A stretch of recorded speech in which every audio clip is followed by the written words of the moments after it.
Dale nomás. Bien, te voy a presentar, Marcelo.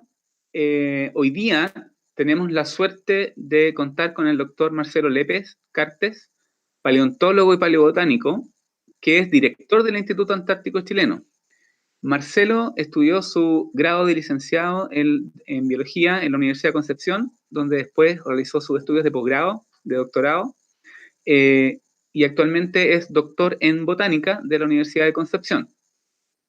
Este ciclo de seminarios online está organizado por la Facultad de Ciencias y agradecemos al doctor Marcelo Lepe por su tiempo, su buena voluntad. Sabemos que sus tareas de director los mantienen bastante ocupados, así que le agradezco mucho el tiempo que se hizo para conversar con nosotros hoy día.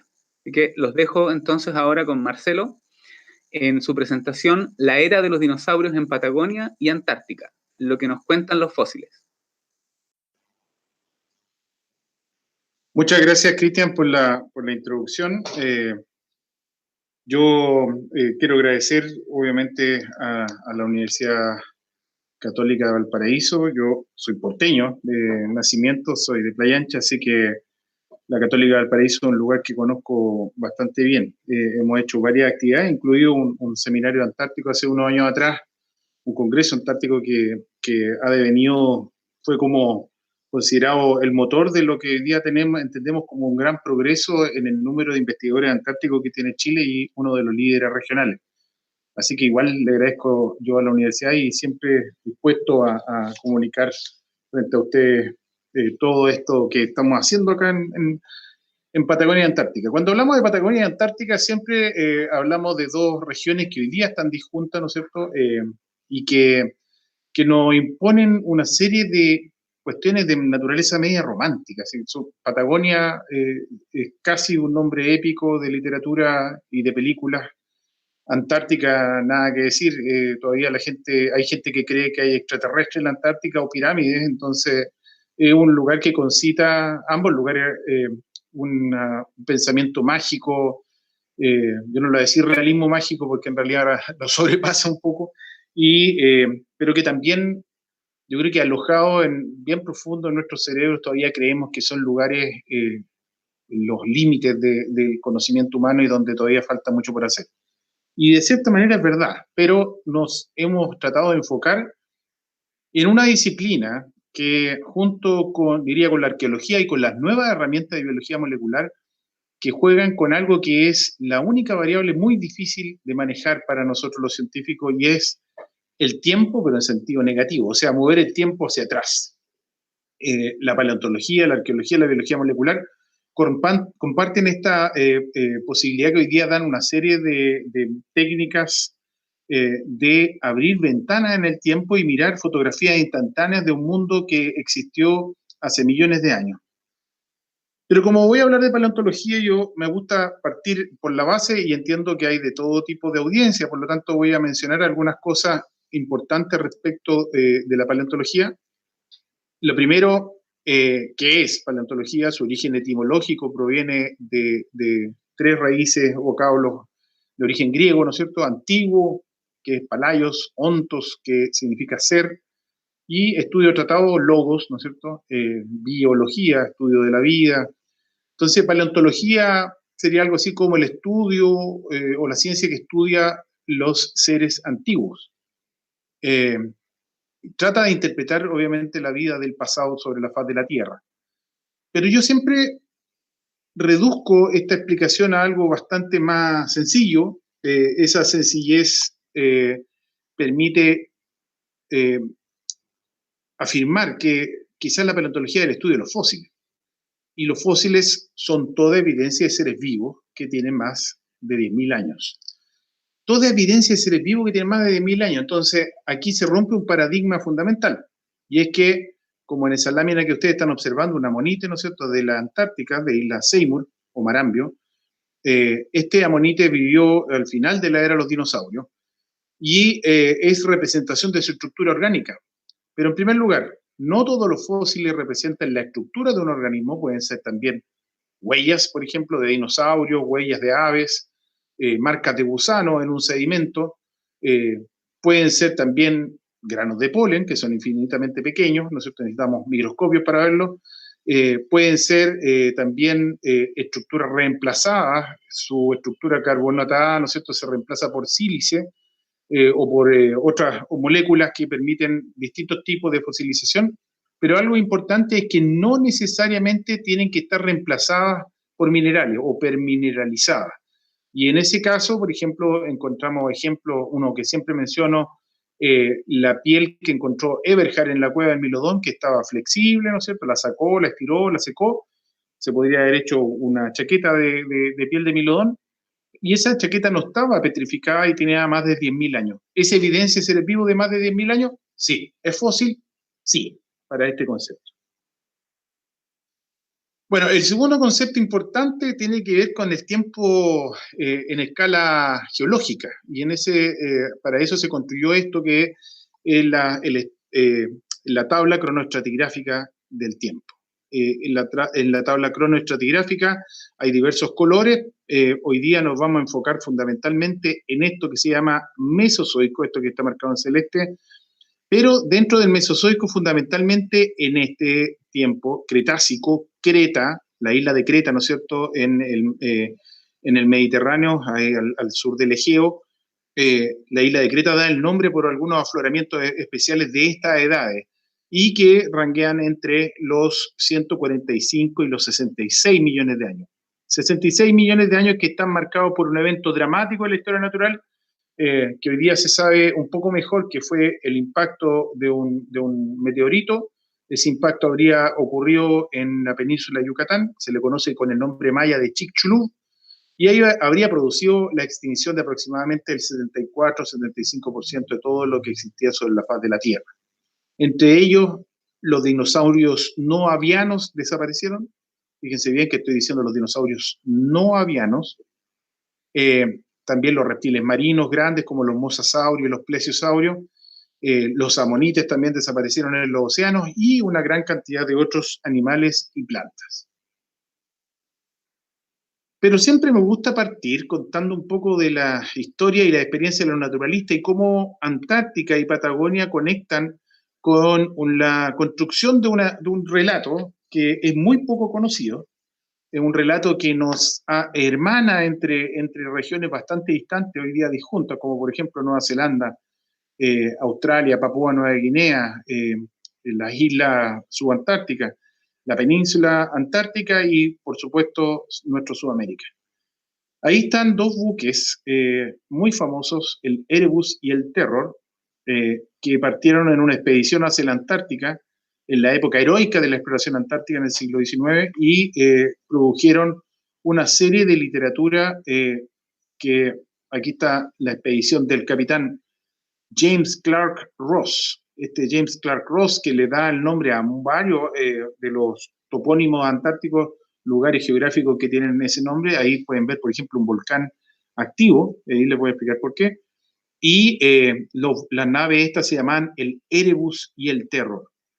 A bordo de uno de los buques iba un naturalista muy famoso, conocido como Joseph Dalton Hooker. Ahí está el Eremonte, obviamente los nombres por estos barcos. Y algunas láminas algunas pinturas que se hicieron con la expedición de James Clark Ross hacia la Antártica. Ahora, estos dos buques, después de explorar y encontrarse con la gran barrera de hielo en la Antártica, viajaron de vuelta al hemisferio norte y fueron comisionados más tarde para tratar de encontrar el Northern Passage, el pasaje que conectaba y que podía conectar el Atlántico y el Pacífico a través del Ártico. Entonces, hay una leyenda que había un canal por el cual podrían pasar. Lamentablemente, estos buques quedaron atrapados en el hielo probablemente y desaparecieron para siempre. Nunca más se les encontró, y eso dio pie a una novela y a una serie de televisión llamada The Terror. Es una novela, o sea, es una serie de televisión bien interesante porque muestra las técnicas que se ocupaban en el siglo XIX para enfrentar los rigurosos climas polares, ¿no es cierto? Ellos iban en un barco a vela, no iban en ningún rompehielo, y obviamente para los que hemos tenido experiencia antártica nos damos cuenta que tiene que haber sido terriblemente dramático navegar a bordo de estos buques. bueno, hay toda una leyenda, no voy a hacerle spoiler y les voy a contar el final, así que por favor, si tienen oportunidad, vean The Terror, que está en Amazon Prime, me parece. Bueno, Dalton Hooker, que obviamente no navegó al Ártico, se desembarcó y empezó a escribir todo lo que había vivido a bordo de estos buques y en la expedición de James Clark Ross, dijo algo bien interesante. Miró la flora existente en el sur de Chile y Argentina y dijo, esa flora es muy similar a la que se encuentra en el sur de Australia, en Queensland, en la isla de Tasmania y también en Nueva Zelanda. Entonces dijo, deben haber estado conectados en el pasado, pero ¿de qué manera si están tan disjuntos los continentes? Bueno, postuló de que habrían pasado por tierras emergidas en la Antártica. Y esto es bien interesante porque todavía no se conocía la teoría tectónica de placas, la teoría continental, Alfred Wegener y toda esa historia, por lo tanto esto es bien previo, bien precoz, y esa precocidad fue muy criticada en su tiempo, hasta Charles Darwin le dio con un fierro a Joseph Dalton Hooker. Y que lo puse ahí justamente en la película Creación del 2009, donde está interpretada por Benedict Cumberbatch, ¿no es cierto? El que conocemos por Doctor Strange. Y miren, que se parecía a la foto, así que bien interesante esta aproximación. Bueno, posteriormente, en 1902, Ortman, que fue uno de los fundadores del Smithsonian, el Carnegie Museum, postula de que existieron efectivamente estas tierras emergidas en base a estas similitudes biológicas entre los dos continentes y que obviamente Antártica tendría que haber servido de puente. No tenía mucha evidencia, posteriormente, mucho más tarde, se empezó a confirmar, pero esto fue en una época previa a la tectónica de placa o la teoría de deriva continental. Otra evidencia interesante, este es un mapa del Cretácico que estamos trabajando ahora. El mapa del Cretácico muestra a una Sudamérica que por el norte tenía un corredor que se llamaba el corredor hispánico, por el sur mantenía un istmo que se acercaba mucho a la Antártica y que conectaba con un arco de islas, y este arco de islas, después vamos a explicar un poco mejor cómo se comportaba. Y esto que está acá es la gran cuenca de Magallanes, que explica, por haber recibido por millones de años cantidad de materia orgánica, la presencia de hidrocarburos, por ejemplo, en la cuenca austral o cuenca magallánica. Y una cuenca espejo que existía hacia el sur, que es la cuenca de James Ross. Es bien interesante porque si miramos desde el punto de vista biogeográfico, cada vez que podrían atravesar animales y plantas acá, esto se convertía también en una barrera biogeográfica para los organismos marinos de este lado y de este otro lado. Por lo tanto, deberíamos encontrar evidencias de ello. Estamos tratando de mirar esto de una manera integral, ahora que ya tenemos muy buen timing de tiempo para analizarlo. Y se constituye en toda esta región que está al sur de Sudamérica, parte de la cuenca James Ross, la cuenca de Magallanes, el borde de Antártica, ¿no es cierto? Y esto es Australia, que todavía está pegado al margen de Antártica, y Nueva Zelanda, constituyen lo que se conoce hoy día como la provincia biogeográfica wedeliana, que ha sido construida fundamentalmente en base a organismos invertebrados marinos. El que acuñó el concepto, William Sinsmeister, en el 79, ha encontrado bastante eco después del pasado un tiempo, donde, por ejemplo, la distribución de reptiles marinos, este es un trabajo de un paleontólogo chileno, Rodrigo Otero, que está asociado a nuestro anillo. En Andean Geology publica este artículo en donde muestra efectivamente distintos linajes de reptiles marinos como plesiosaurio y mosasaurio, de distintos tipos, arictonectinos, elamosaurios y policotílidos, están en una distribución también siguiendo este patrón de la provincia biogeográfica wedeliana, por lo tanto no aplica solamente para los invertebrados marinos, sino también para vertebrados, y ahora estamos encontrando también evidencias desde las plantas.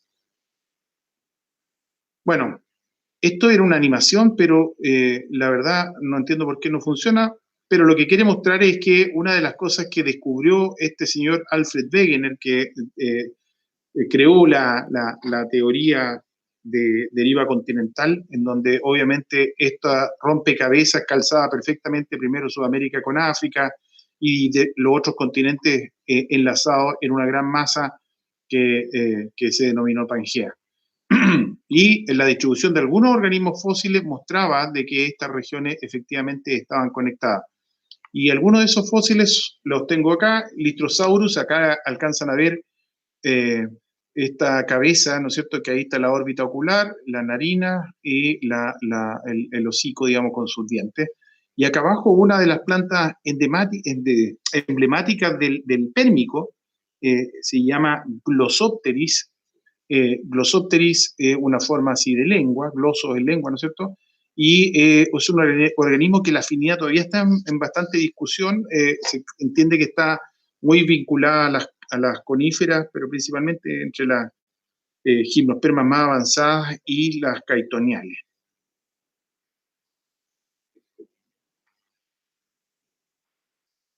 Bueno, más adelante ocurrió un hallazgo muy interesante, una condensación de información importante, y el modelo que produjo este señor James Sachos, o Sachos, en realidad yo le prefiero decir Sachos, y que fue representado en este paper, muestra una gran reconstrucción de la evolución del clima del pasado, y muestra desde la era de los dinosaurios, aquí está el límite de los 66 millones de años, como las grandes fluctuaciones de temperatura, esta es temperatura alta, esto es temperatura baja, mostrarían de que la temperatura del planeta ha estado en una tendencia a la baja durante literalmente los últimos 50 y tantos millones de años, desde lo que se llamó el óptimo térmico del Eoceno.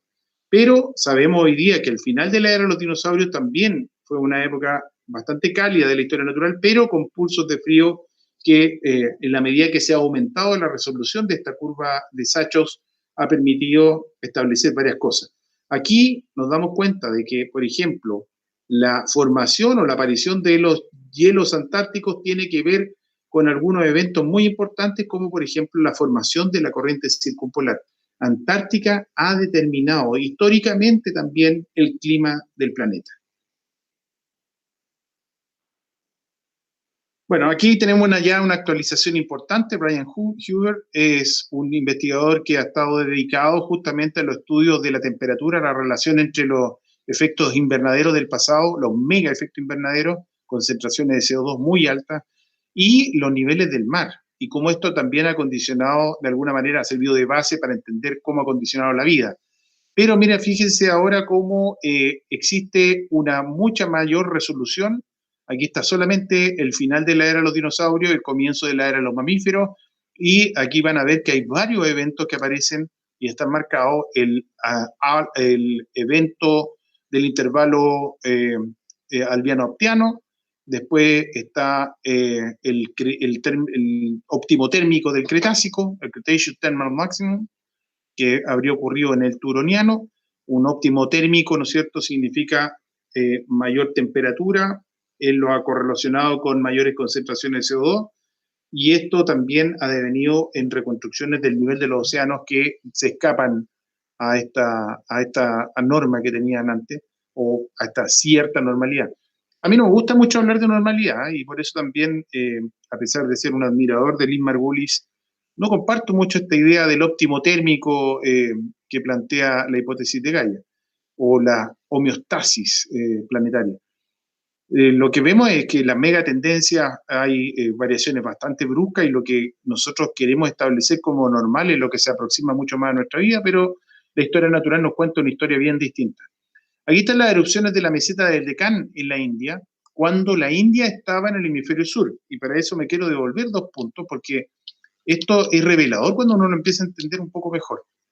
Si ustedes se fijan en esta lámina, esta es la India, y las erupciones, las mega erupciones de la meseta del Deccan abarcaron parte importante de la India, produciendo lagunas de lava enormes que producían tremendas cantidades también de polvo y gases invernaderos hacia la atmósfera, produciendo en algunos casos descenso de temperatura bastante brusca por el material particulado que reflejaba las longitudes de onda provenientes del Sol, y en otros casos, una vez que eso precipitaba, estos gases invernadores se transformaban obviamente en poderoso estimulante del incremento de la temperatura. pero ocurrieron en el hemisferio sur, no en la posición que ahora tiene la India, que colisionó después con el continente euroasiático, elevando las montañas más altas del mundo hoy día, que son los Himalayas. Por lo tanto, este viaje enorme que ocurrió hacia el norte, esta diáspora de los continentes del hemisferio sur, hay que mirarla con una segunda mirada y entender cuál podría haber sido la influencia de estas dos masas continentales que están bastante cerca, el sur de África y el sur de Sudamérica.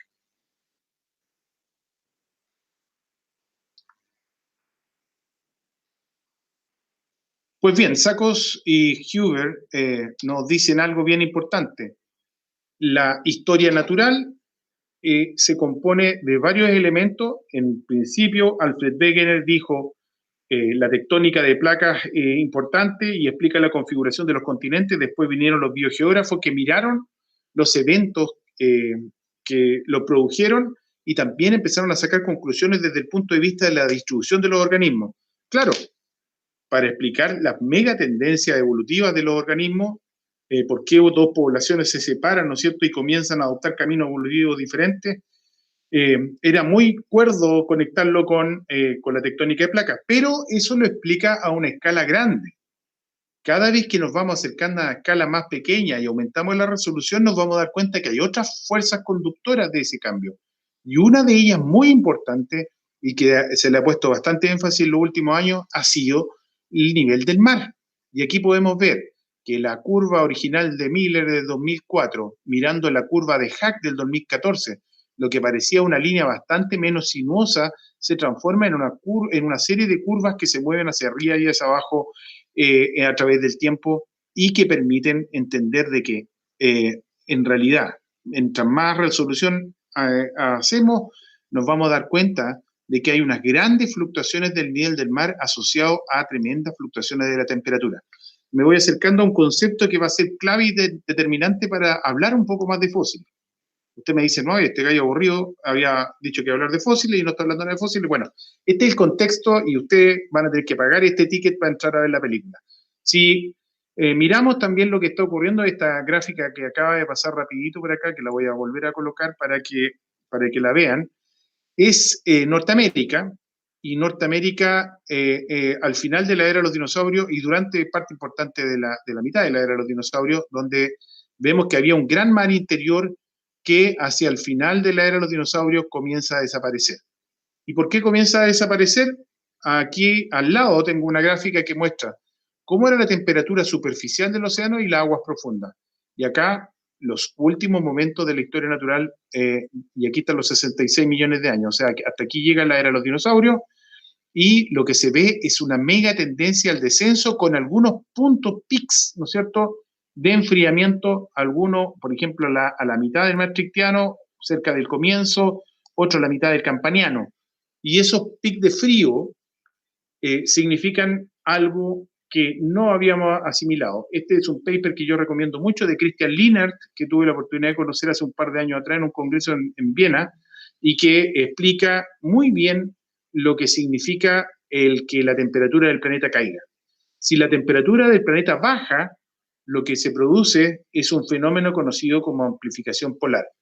No baja pareja en todo el planeta, baja fundamentalmente primero en las regiones polares y su delta de temperatura de frío es mucho mayor que en las regiones ecuatoriales, por lo tanto, en los polos se produce reclutamiento de hielo. La lluvia que antes caía en las montañas y volvía al río y cerraba el ciclo hidrológico, ahora caía a la forma de agua sólida, es decir, de nieve, y formaba hielo. Al paso de cientos y miles de años, obviamente hubo una ganancia neta de hielo en el continente ártico y antártico, bueno, no existe continente ártico, sobre el Ártico y sobre la Antártica, y finalmente la acumulación de hielo alcanzó el borde costero y después hielo marino durante los inviernos. Esto es muy importante entender, porque toda esa agua que queda retenida a la forma de nieve y hielo es agua que sale del océano. Y al salir del océano produce el descenso neto del nivel del mar y es lo que habría provocado. Estos enfriamientos habrían provocado la desaparición del mar interior de Norteamérica que lo dividía literalmente en dos hemisferios. Volvemos entonces a este mapa y ahora nos empezamos a analizar, aquí está la gran desaparición, ¿no es cierto?, de este mar interior, se ve como aguas someras, lo blanco son aguas someras, aquí está el océano de Tetis, ¿no es cierto?, el océano Pacífico, el Protocaribe, está recién formándose, y las dos cuencas que les mencioné antes, la cuenca de Magallanes y la cuenca de James Ross. Entonces cabía hacerse esta pregunta, fíjense bien, esto es blanco, agua somera. Esta área pequeñita que está aquí, cerca de este Istmo y la cuenca James Ross, también son aguas someras.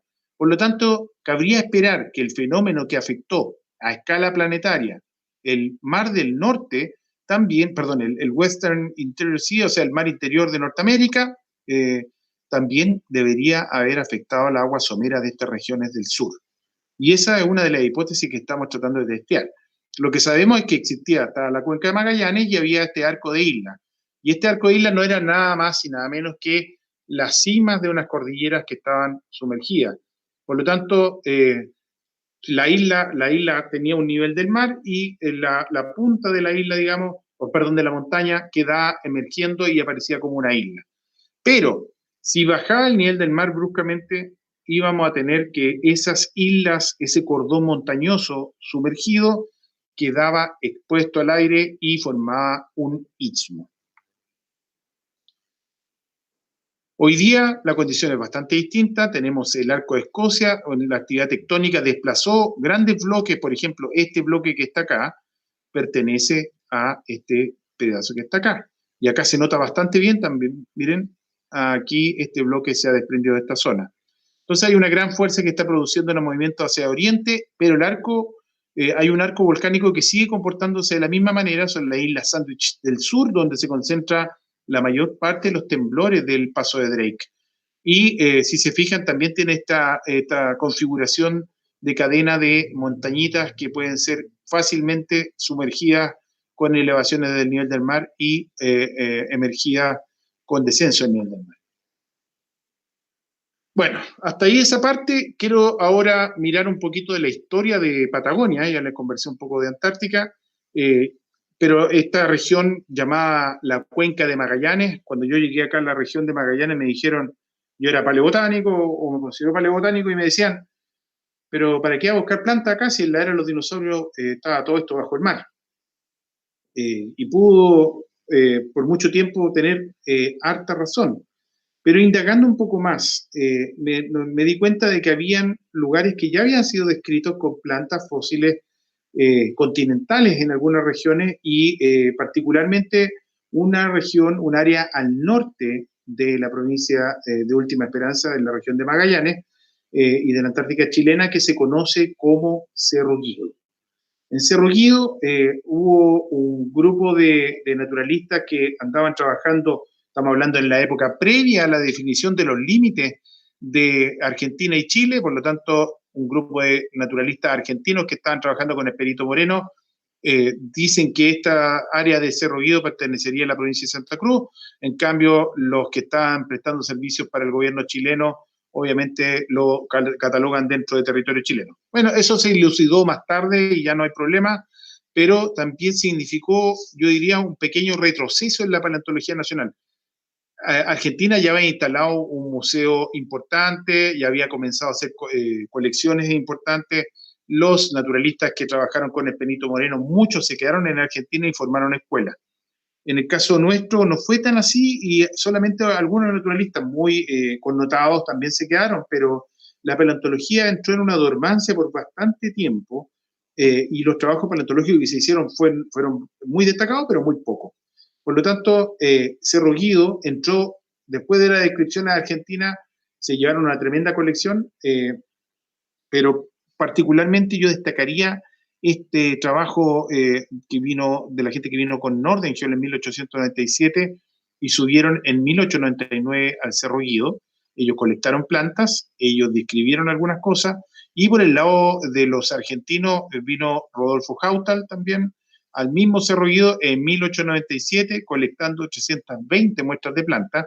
Aquí está el mapa que construyó, como ustedes pueden ver, dice corte geológico desde el monte Stokes hasta el brazo norte del río Coyle, y lo considera Lago Argentino y el Seno Última Esperanza por Rodolfo Haustal.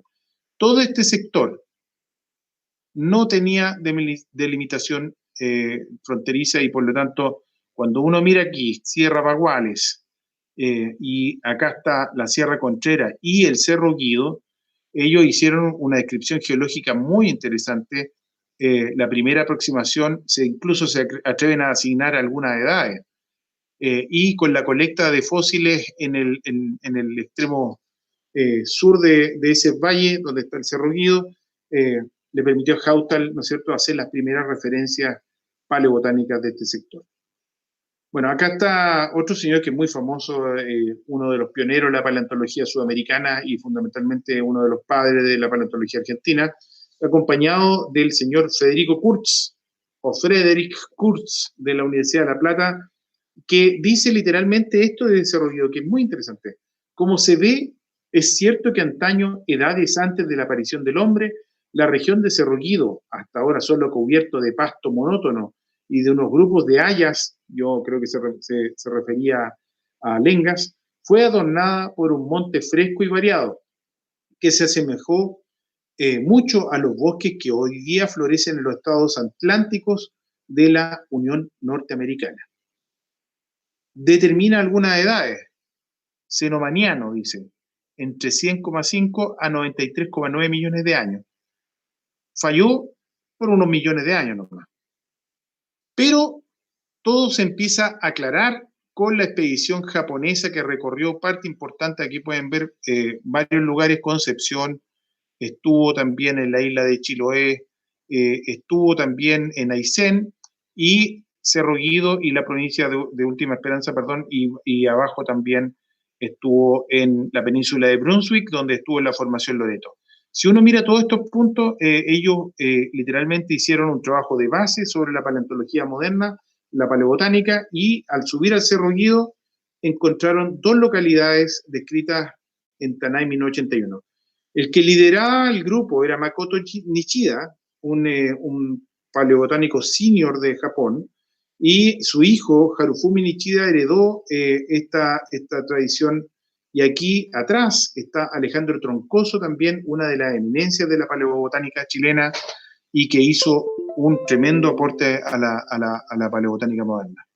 Ahí es bien interesante, miren, Chimasa Tanay se había fracturado la pierna, se la enyesaron y volvió a subir a caballo al Cerro Guido, que es un cerro que no es para nada fácil de subir. Bueno, estábamos hablando de Cerro Guido. Voy a volver un poco a uno de los temas que toqué al principio, las concentraciones de CO2 del pasado.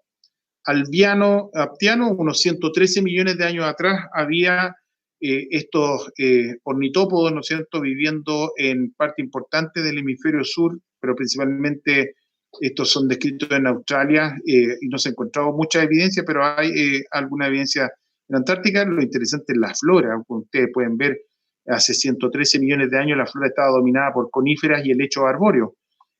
Algunas coníferas que son bastante conocidas, otras formas bastante extrañas, y los helechos sí son formas que se han mantenido hasta nuestros tiempos.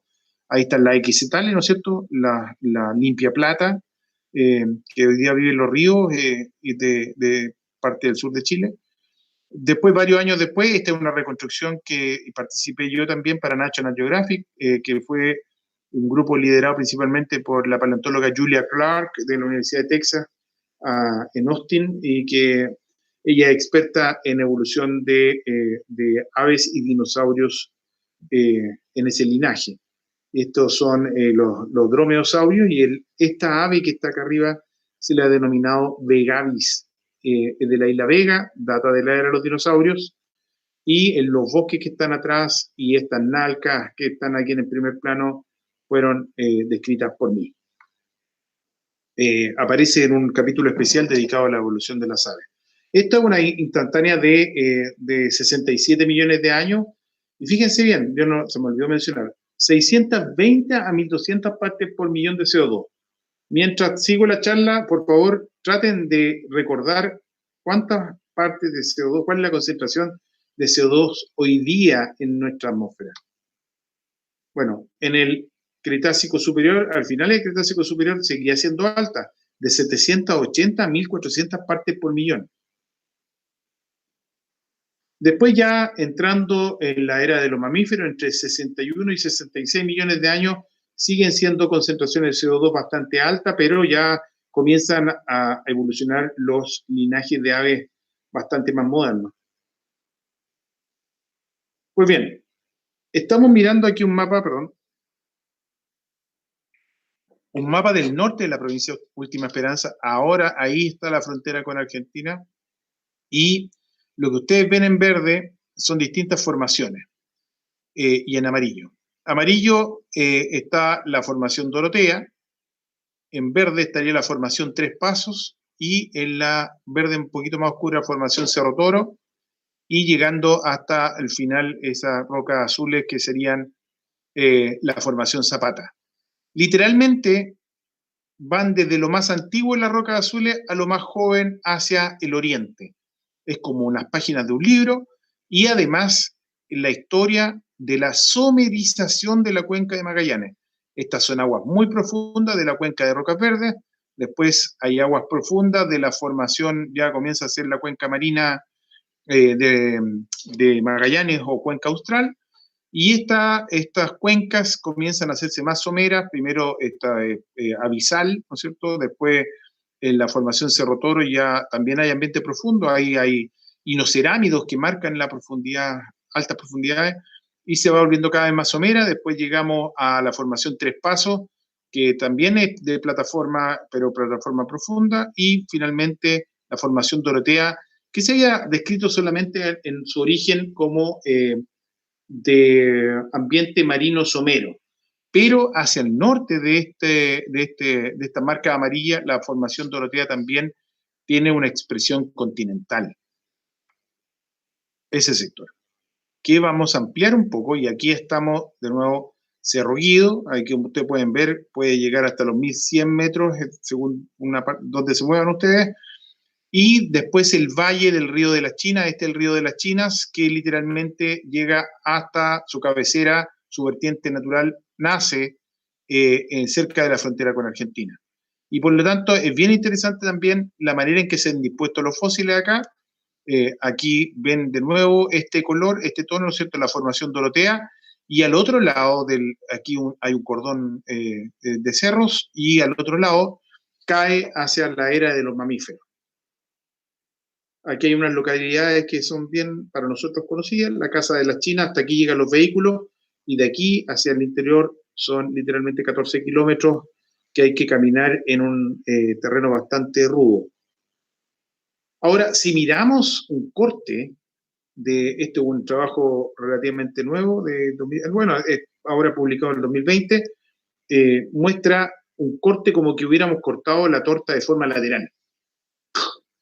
Y hacia la izquierda está el norte y el sur está hacia la derecha. ¿Y qué es lo que vemos acá? Una serie de formas, de clinoformas, que dan rasgo de cómo estaba el ambiente. Por ejemplo, estas puntas blancas que se introducen hacia allá son transgresiones marinas. O sea, desde el sur entraban las transgresiones marinas hacia el norte y mantenían por miles de años, hasta millones de años, bajo el agua todo. Aquí en este caso, por ejemplo, esto se proyectó mucho más al norte de la provincia de Última Esperanza y mantuvo hace unos 80 y tantos millones de años todo bajo el agua, pero después hubo la expresión de ambientes continentales y eso era lo que andábamos buscando. ¿Cómo se hace esto? Bueno, se hacen columnas geológicas en distintos lugares y en esas columnas geológicas nos permiten establecer lugares en donde había ambiente de depositación marino, marino costero, deltas de ríos, lagunas y, bueno, otros ambientes. Pero principalmente eso.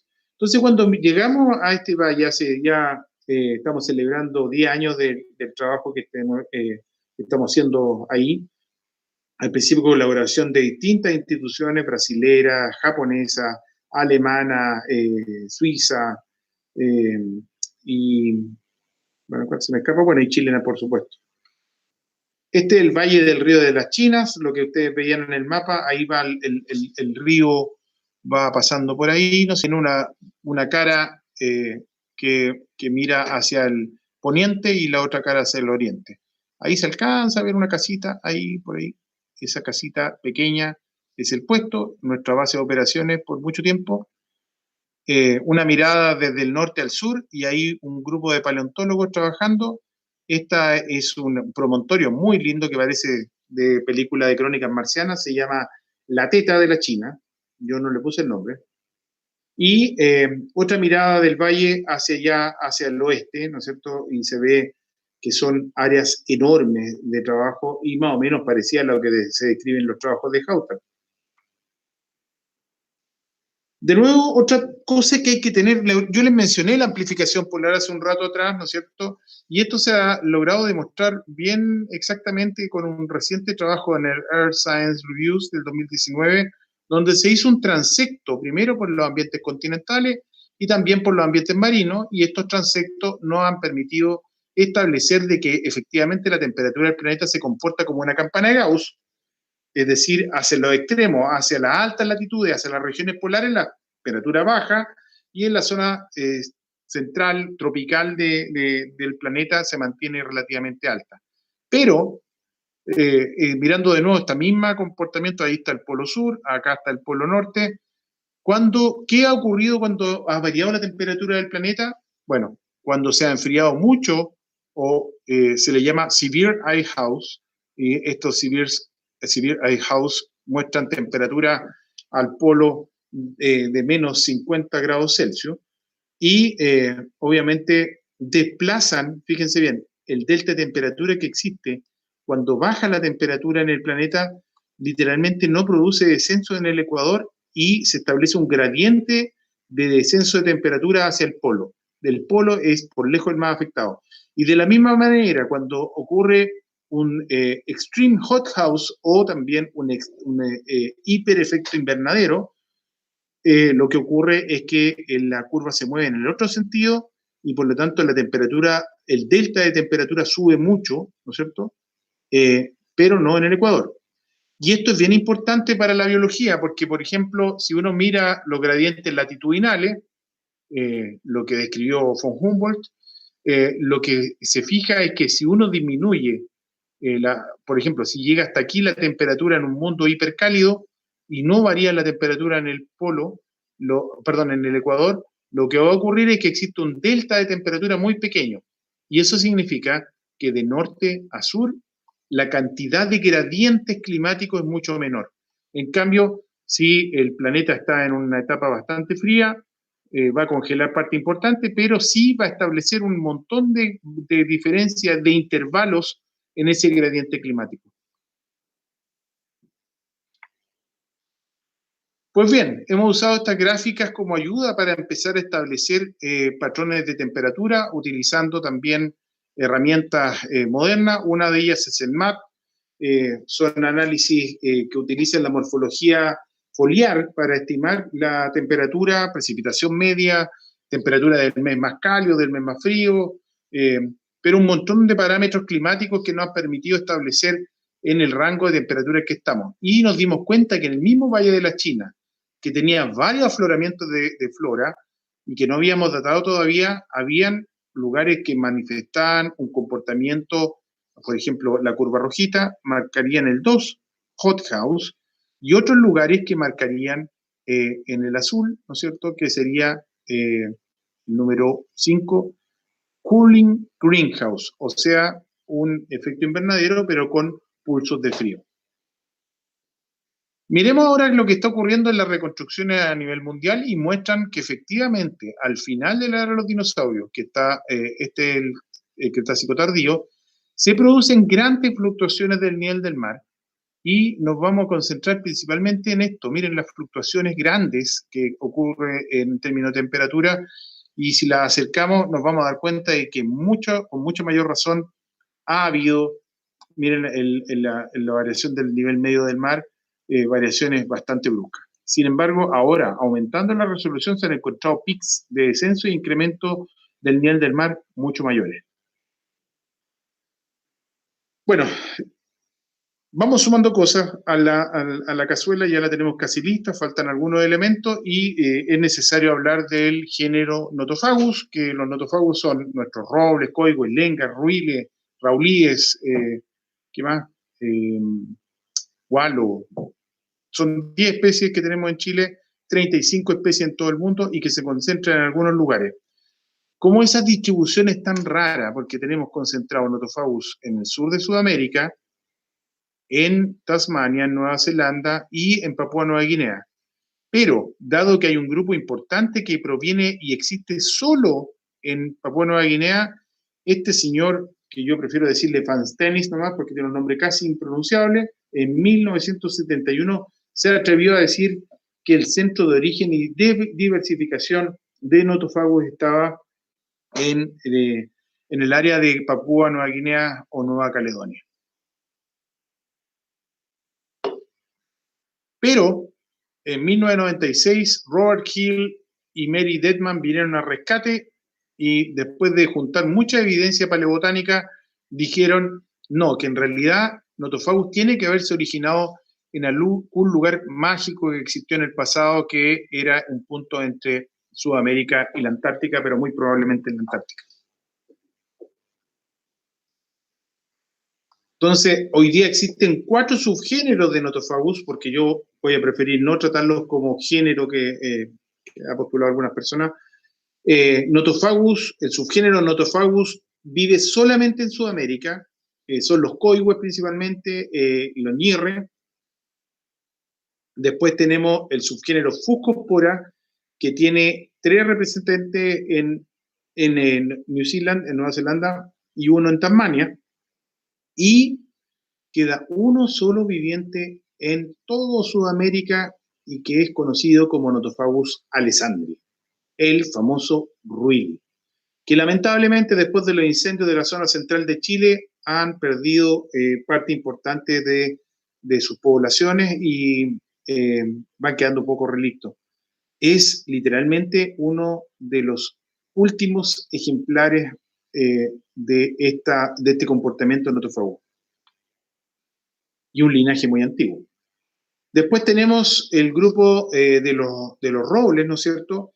Tenemos 4 especies en Sudamérica, 3 en Oceanía, y finalmente los Brazospora, que fueron la inspiración de Fanstenis para sostener el origen en esta área de Nueva Caledonia, y que tiene un montón de especies. ¿Qué dicen los fósiles? Bueno, en la Antártica tenemos registros antiguos de hojas del campaniano, maderas también del campaniano, y una madera solamente descrita en Patagonia, Argentina Austral, en la provincia de Santa Cruz, que todavía creo que no está muy claro si proviene exactamente del lugar que se dice que viene.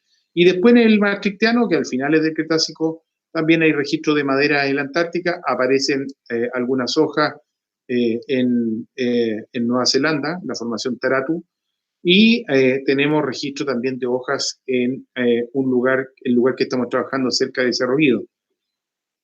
Y bueno, el registro más antiguo, por lejos, está en un lugar de la Antártica conocido como Isla Nelson, que lo encontramos nosotros, y que habría ocurrido en un momento muy particular de la historia natural, con grandes erupciones volcánicas. Esta es una reconstrucción del gran Mauricio Álvarez, paleoreconstructor que está trabajando con nosotros en el anillo, y que muestra hojas muy similares a las actuales del Ruil, en un contexto de erupciones volcánicas con gran cantidad de estas bombas volcánicas cayendo por todos lados y que habrían generado entonces una serie de sedimentos que se habrían preservado en superficie todo carbonizado, y en profundidad encontramos estas maravillosas hojas que cuando las fuimos a analizar nos dimos cuenta de que eran las hojas más antiguas del mundo de Nothofagus y estamos en proceso de publicar ahora.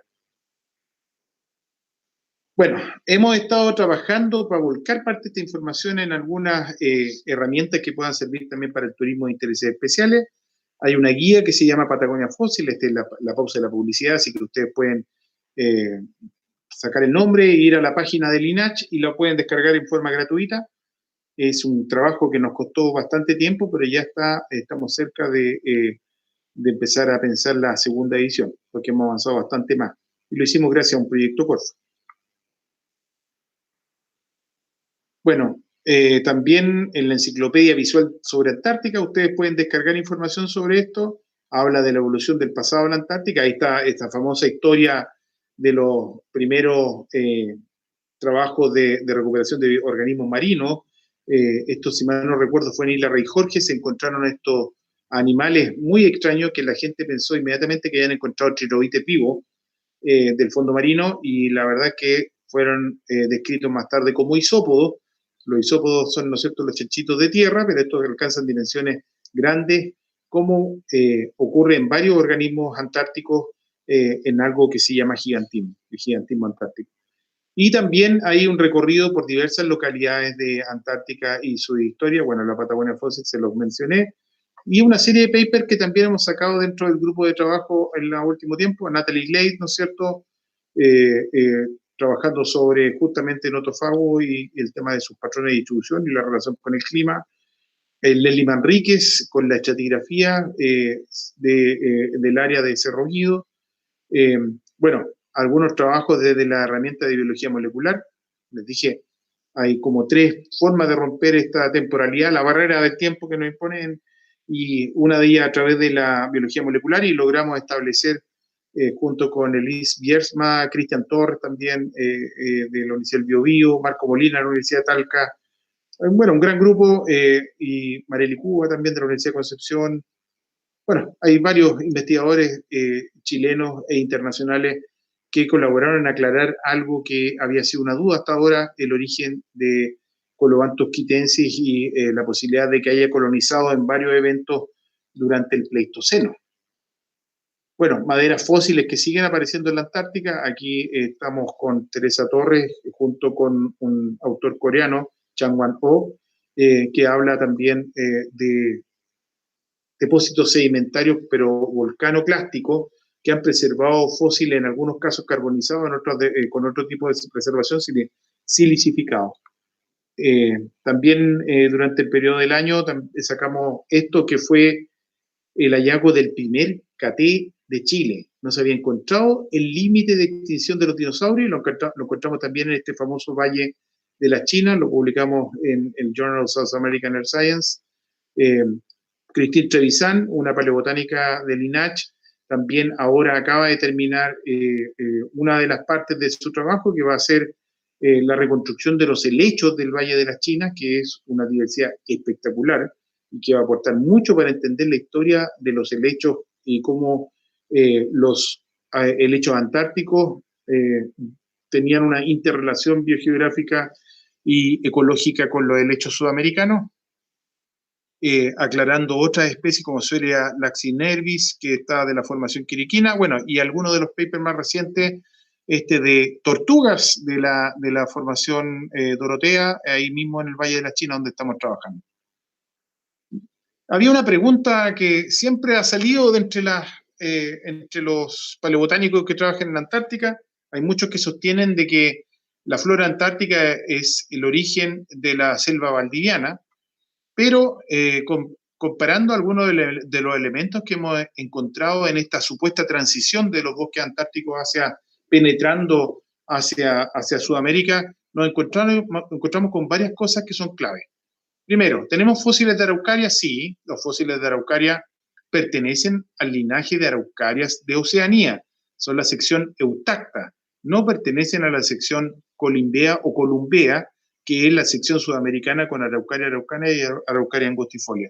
Por lo tanto, primero, las araucarias que encontramos en los fósiles de la era de los dinosaurios en Patagonia son similares a las australianas de la actualidad.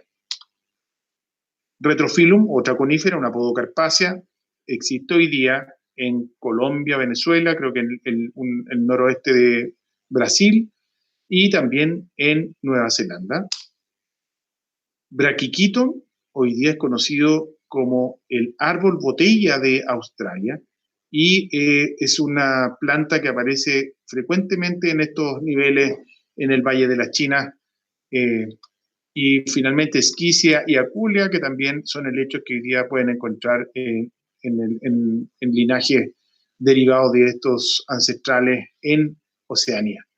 Todo esto que está acá nos dice Oceanía, y la guinda de la torta es el hallazgo de antiguos eucaliptus que nos indican que obviamente algo pasó acá. Y la idea es muy provocadora. ¿No habrá sido esta flora en realidad el origen de los bosques australianos y no de la selva de la selva valdiviana. Y una pregunta interesante, puede que la selva valdiviana haya evolucionado en periodos posteriores, pero esto que estamos mirando de la era de los dinosaurios nos muestra que no.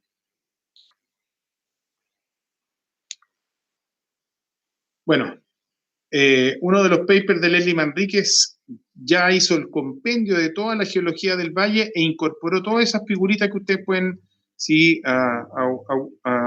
agudizan su visión, ahí van a ver plesiosaurios, mosasaurios, hadrosaurios, saurópodos, terópodos, tortugas, ranas, cocodrilos, mamíferos, dientes de tiburón, bivalvos, amonites, gastrópodos, insectos, ostrácodos, nanofósiles calcáreos, foraminíferos bentónicos, foraminíferos planctónicos, hojas, maderas, flores, granos de polen y esporas y raíces. Todo en un solo valle, que convierte a esta zona en una de las más ricas de Sudamérica para el final del Cretácico. Hemos encontrado cosas espectaculares, por ejemplo, dientes de megaraptóridos, hemos encontrado hojas de Nothofagus, hemos encontrado flores fósiles que es muy difícil de encontrar, junto con tremendos huesos de titanosaurios, hadrosaurios y, bueno, una serie de otros dinosaurios que están en estudio. Uno de los que voy a destacar, por ejemplo, aquí está el límite con Argentina, lo alcanzan a ver ahí, rojito, el Valle de las Chinas está por aquí, y acá se encontró el Orcoraptor al norte del lago argentino, este megaraptórido, y ahora nosotros también encontramos en el valle evidencia de su presencia. Miren los dientes todavía con su esmalte muy bien preservado y con esas crenaciones en el borde del diente para desgarrar. Las tortugas, miren, esta es la paleorreconstrucción, son tortugas de agua, ¿no es cierto? Y que habrían compartido ambiente con, de nuevo, nuestro Equisetum acá, los bosques de Nothofagus y coníferas, y también ahí ven saurópodos, titanosaurios, estos cuellos largos. Esto que salió en la prensa hace poco, el hallazgo de uno de los mamíferos aquí en el Valle de las Chinas, el más antiguo de Chile, que le hemos bautizado Magallanodon baikashkenke, con un nombre tehuelche, ¿no es cierto?, dedicado en honor justamente a los pobladores ancestrales de este sector. Ahí está, se habrían parecido a un coipo, pero no tenían nada que ver con los coipos. Era de un linaje totalmente distinto que se llamaba Gondwanatheria. No eran ni mamíferos placentarios ni mamíferos marsupiales. Por lo tanto, imaginen estos especies de ratoncitos como una convergencia evolutiva. Bueno, también el anillo ha dado en el clavo con la detección final de la identidad de este famoso huevo, la cosa, ya la vieron probablemente por la prensa, es probablemente un huevo de un reptil marino que había sido encontrado en la Antártica y descrito, y hoy día está en el Museo de Historia Natural, ¿no es cierto?, de Santiago, y producto de la cooperación internacional en el marco del proyecto Anillo hemos logrado este artículo precioso que salió en la revista Nature. Pues bien, ahí estoy con Felipe Hinojosa, con Roy Fernández, estamos en la cima del monte Samek en la Antártica buscando hojas de Nothofagus. Obviamente no se buscan con binoculares, estábamos tratando de encontrar una ruta y descansando en una subida bastante pronunciada y tratando de encontrar evidencias de esta conexión, ¿no es cierto?, la evidencia florística. Bueno, para algunas conclusiones, la tectónica de placas no alcanza a explicar la distribución de los organismos australes, solamente a una escala relativamente grande. Cuando uno hila más fino, en realidad hay otro fenómeno que empieza a ser importante y es el cambio climático. El cambio climático al final del Cretácico y del Paleógeno, hay muchos pulsos de enfriamiento. El enfriamiento significa reclutamiento de hielo en los polos y descenso neto del nivel del mar. Por lo tanto, estos puentes que estaban desconectados ahora se conectan y producen el intercambio de especies.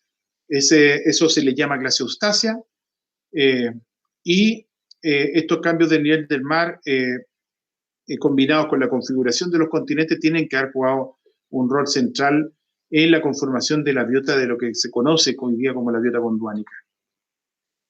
El efecto modelador del clima más la deriva continental explican similitudes florísticas y faunísticas en la mayor parte ya ahora sí de los continentes australes. y una nueva interpretación del registro fósil, unido a lo que les decía, las herramientas de las filogeneas moleculares de los parientes vivos más cercanos, los nearest living relatives, nos podrían permitir ajustar mejor los modelos y analizar esta herencia de la provincia biogeográfica wedeliana. Finalmente, el registro fósil de Patagonia Austral y de Antártica son claves para dilucidar todas estas preguntas que todavía permanecen abiertas y que creo que vamos acercándonos de a poquito a contestar. Dejé para el final una lámina que se hizo para la exposición de dinosaurios que hicimos en Punta Arenas y que tuvo una gran concurrencia. La hicimos inspirado en Juego de Tronos, pues son 3 hojas de Notofagus. Bueno, ahí está el logo de nuestro anillo y con esto le agradezco mucho la atención y le doy el paso a Cristian por si existiera alguna pregunta. Muchas gracias, Marcelo. Te agradezco mucho el tiempo que nos has dedicado para contarnos sobre dinosaurios y sobre plantas del Cretácico, este puente de conexión, ¿no es cierto?, que nos conectaba con la Antártica. Muy interesante, muy entretenido. Ahí hay varias preguntas, así que voy a partir con alguien que preguntó bien temprano en la presentación. ¿Es verdad que se encontraron algunos dinosaurios momificados como un Hadrosaurus, el Edmontosaurus? Bueno, no en Chile, por supuesto. En el norte, en Norteamérica, sí, se han encontrado dinosaurios que han conservado partes blandas, como por ejemplo piel y bueno, todo, este lo pueden buscar. No es un edmontosaurio, no recuerdo bien la especie, pero es un anquilosaurio, me parece mucho. Tiene todas sus placas, sus huesos térmicos en posición de vida. Es increíble. Es uno de los fósiles más bonitos que he visto y está, ustedes lo pueden buscar en internet. Son muy, muy bonitos. Ya, acá hay otra pregunta. Dice, hola, ¿qué tan bueno es el nivel de preservación de fósiles en Antártica? ¿Qué factores, composición química, los sedimentos, etcétera, influyen en ello? Mira, para la buena preservación, obviamente, es muy bueno tener sedimentos finos, someros, en ambientes relativamente anóxicos, rápida sepultación. Son varios eventos, varias características las que lo permiten. Hay áreas donde existe una preservación extraordinaria de los fósiles. Una de las láminas que yo les mostré, esa donde estaba un amonite, tiene su concha nacarada todavía presente. Esa preservación es extraordinaria, casi sin deformación. Los mismos plesiosaurios también de ese sector. Yo diría que la cuenca de James Ross es rica en evidencias de animales, pero por el otro lado, las islas Shetland tienen mucha evidencia paleobotánica. Se piensa que el magmatismo ácido de la isla Shetland habría producido sedimentos ácidos que no habrían permitido, obviamente, la preservación de estructuras como los huesos, que son de carbonato de calcio. Pero bueno, estaba testeándose esa hipótesis, pero efectivamente es muy difícil encontrar evidencia de vertebrados en la isla Shetland y nosotros tenemos publicado una de las evidencias, una plumita que encontramos en el Cerro Fósil y bueno, las huellas de aves también que se encontraron ahí de nuestro laboratorio. Bien, acá hay otra pregunta. Dice una persona que llegó un poco tarde a la presentación, pero dice si han encontrado registros de icnología continental en la zona. En esta zona no todavía, y digo todavía porque hay ripple marks, que son estas marcas de fondo somero, ¿no es cierto?, que son de esas candidatas perfectas para encontrar huellas de vertebrados. Hay otras huellas que tenemos que son sospechosas, que las está estudiando también Héctor, que le gusta mucho la icnología, pero no, todavía no tenemos nada de esa evidencia concluyente. Estamos hablando de huellas de dinosaurios, pero por ejemplo hay huellas de invertebrados, por muchos, trazas y un montón de otra evidencia. Acá hay otra pregunta. Preguntan si se han hallado otros ornitópodos, además de los hadrosaurios, o también si se han hallado terópodos, además de Orcoraptor. Sí a todo, pero está en estudio. Estamos trabajando para usted, No como puedo se dice. decir más. Sin Va a ir spoiler. saliendo, sí, va a ir saliendo. Usted sabe que a veces cuando uno hace comentarios respecto de material en estudio, mata la novedad y puede hasta lesionar un paper. Claro. No, de todas maneras. Bueno, aquí hay otra pregunta. ¿Qué efecto tenían las grandes concentraciones de CO2 sobre la diversidad de plantas durante el Mesozoico? Mira, la media pregunta. Sí, es una media pregunta y ahí hay discusión, ¿ah? Y la discusión es si la biomasa vegetal aumenta. Pero la verdad es que no estoy tan seguro si aumenta la diversidad. Yo creo que hay otros fenómenos que aumentan la diversidad, como por ejemplo la fragmentación continental y la imposición de barreras biogeográficas es mucho más relevante a la hora de explicar diversidad biológica. La aparición, por ejemplo, de la cordillera de los Andes explica una importante gradiente de especiación entre el margen occidental y oriental de Sudamérica, la separación final de Sudamérica y Antártica, cuando miramos los organismos invertebrados marinos.